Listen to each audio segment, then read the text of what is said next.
I think art is very innate. It's something we do from the time that we're young until somebody comes along and says, you didn't do that right, or you colored outside the lines, and people stop.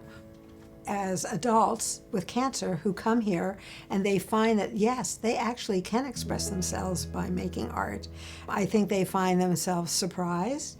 I think they find themselves excited. I think they find themselves relaxed. At Open Art Studio, I've had to try to open up and spread my wings and try to create art, although sometimes I still joke around that my art ends up looking like kindergarten art. Once you've heard the words "you have cancer," there's something different about being able to talk about it with someone who've experienced the same thing. When you're sick, especially for as long as I've been, you can't really be honest sometimes. People ask, well, how are you? Like, well, do you really want to know that? But when you're in a supportive group of people who are going through the same thing, you can just be honest and you can be yourself. The program was started in 1988 when I met an oncologist by the name of Dr. Ernie Rosenbaum, who was looking for an artist to go to the HIV unit to work with the patients. The hospital beds were all filled.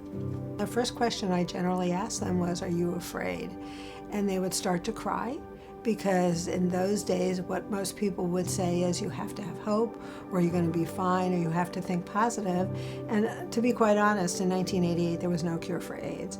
And so these men really needed to talk about what they were feeling and how afraid they were of dying. Many of the artworks from that time are very primitive looking. They're very raw and painful, and I loved that they felt safe enough to express themselves in this way. I would show it to everybody who would look at it.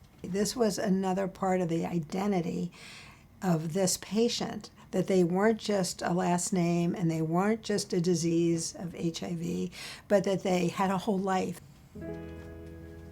99% of the patients that we see today have cancer. We see patients, many who talk about the only time they get out of bed each week is to come to the Open Art Studio, because there they find a community of people who are coping with the same thing they're coping with, who truly understand what it looks like and feels like to be living with a life-threatening illness. The art that I do, it encourages me to keep fighting and to be grateful and to find the good things. We always joke that people who come to Art for Recovery never leave. So I've been coming during treatment, but since then I haven't had any treatment, but I still come. I don't think that they'd ever be able to get rid of me. Art truly has given me a voice. It's connected to your spirit and your soul. Art's power is amazing.